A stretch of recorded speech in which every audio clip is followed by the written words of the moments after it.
আজকে really upset. আমরা বাংলাদেশি সাপোর্টাররা আজকে আশা করছি যে আমরা এই ম্যাচটা জিতে যাব, কিন্তু আমরা ম্যাচটা জিততে পারলাম না জাস্ট বিকজ অফ আমাদের যে লর্ড মার্কার যে অ্যাটাকারগুলো ছিল একদম তারা পুরো মোমেন্টামগুলো নষ্ট করে দিচ্ছে। খেলার প্রথম 17-18 মিনিটে চারটা ইজি চান্সই মিস করে ফেলাইছে। এইটা পুরা হাস্যকর। বিশাল কাইকে যে ফার্স্ট খেলার 1 মিনিট 2 মিনিটসে যে মিস্টেকটা করলো, যে জনি এটা ফিনিশ করা দরকার ছিল সেটা সে করতে পারলো না। দেন নেক্সট ডে আবার যখন বিশাল কাইকে আবার ফিউ মিনিটস পরে আবার সেম মিস্টেক করছে, একদম খালি বার। এটা যদি নর্মাল যে কোনো একজন স্ট্রাইকারও হয় এটা গোল ইজিলি হয়, একদম নর্মাল একটা পাড়ার স্ট্রাইকারও যদি ঠান্ডা মাথায় এটা ফিনিশিং করে এটা গোল হয়ে যায়।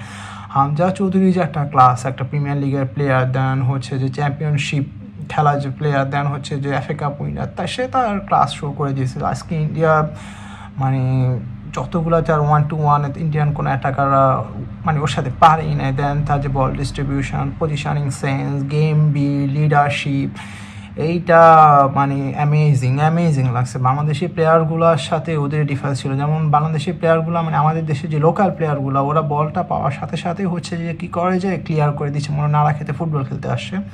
সেখানে হামজা চৌধুরী বলটাকে আসছে স্লোলি করে দেখে শুনে পাশ দিচ্ছে, বিল্ড করে দিচ্ছে যে ওর কোয়ালিটিটা যে অন্য ধরনের, এটা পুরোপুরি আজকে ও প্রমাণ করে দিচ্ছে। আমার সাউথ এশিয়া যে এরকম একটা বিগ প্লেয়ার যে ও, সেটা ইন্ডিয়াও আজকে বুঝে গেছে, ইন্ডিয়ার সাপোর্টার বুঝি। আমাদের দেশে তো ক্রেজিনেস ছিলই, দেন ইন্ডিয়াতেও আজকে এই ম্যাচটা নিয়ে সবচাইতে বেশি ইন্ডিয়ান মিডিয়াগুলো হচ্ছে হাইলাইট করছে যে হামজা চৌধুরী তারা নিজেরা ভয় পেয়ে তাদের যে সুনীল ছেত্রীকে পর্যন্ত হচ্ছে যে রিটায়ারমেন্ট থেকে নিয়ে আসে। আমাদেরও অ্যাকসেপ্টেশন অনেক বেশি ছিল, আমরাও হোপ করতেছিলাম যে কিছু একটা হবে, এবং উই আর এক্সপেক্টিং যে আমরা এই ম্যাচটা জিতে যাবো। কারণ লং ডে সৌদিতে হচ্ছে যে ক্যাম্প করা, দেন প্লেয়ারদের মধ্যে একটা আন্ডারস্ট্যান্ডিং, আশা করা যাচ্ছিল যে আমরা ম্যাচটা জিতে। কিন্তু আমাদের যে হচ্ছে যে অ্যাটাকার আছে আলহামদুলিল্লাহ যে এই মিস্টেকগুলো করছে, মাশাল্লাহ এটা কোনো অ্যাকসেপ্টেবল না, কারণ এতগুলা ইজি চান্স কেউ আপনাকে দিবে না। দেন হচ্ছে যে খেলার ফার্স্ট হাফে বাংলাদেশ মোটামুটি মিড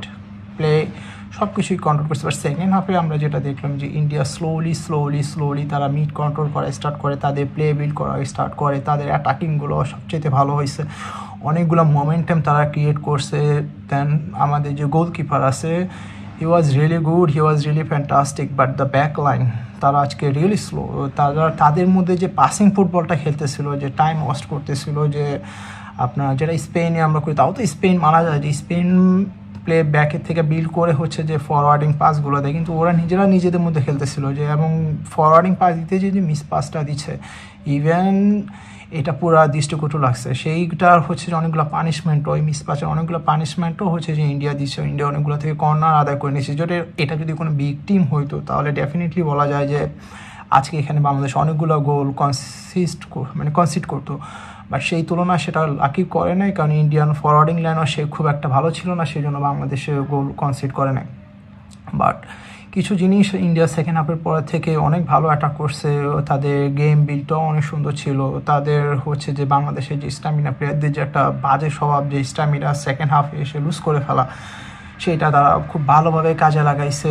ইন্ডিয়ার মানে লাস্টের দিকে অনেকগুলো মিস করছে, যার জন্য হয়তো ইন্ডিয়া আগায় নেয়। নাহলে ইন্ডিয়া ওভারঅল সেকেন্ড হাফে আমাদের থেকে অনেক ভালো খেলছে, বাট খেলার একদম লাস্টের দিকে যে বাংলাদেশের একটা চান্স পেয়েছে জাস্ট 90 মিনিটস or 91 মিনিটসে, it was great shot, but it's block by তাদের যে গোলকিপার, ওটা ফ্যান্টাস্টিক ছিল।